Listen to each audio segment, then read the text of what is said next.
বাংলাদেশ, চীন, পাকিস্তান একটি ত্রিপক্ষীয় প্ল্যাটফর্ম গঠনে সম্মত হয়েছে।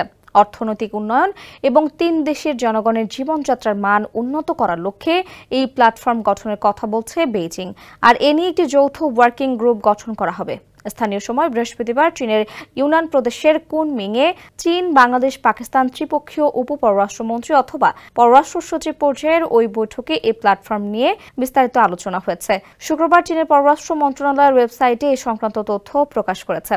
চীনের পররাষ্ট্র মন্ত্রণালয় জানায়, বৈঠকে চীনের উপপররাষ্ট্রমন্ত্রী সান ওয়েডং, বাংলাদেশের ভারপ্রাপ্ত পররাষ্ট্র সচিব রুহুল আলম সিদ্দিক এবং পাকিস্তানের অতিরিক্ত পররাষ্ট্র সচিব ইমরান আহমেদ সিদ্দিকী উপস্থিত ছিলেন। বৈঠকে পাকিস্তানের পররাষ্ট্র সচিব আমনা বালুচ ভার্চুয়ালি যুক্ত ছিলেন। এখন যে কোনো ব্র্যান্ডের পুরাতন এসি বদলে নতুন ওয়ালটন এসিতে উপভোগ করুন 25% ছাড়। তিন পক্ষ চীন, পাকিস্তান, বাংলাদেশ ত্রিপক্ষীয় সহযোগিতা নিয়ে বিস্তারিত মতবিনিময় করেছে।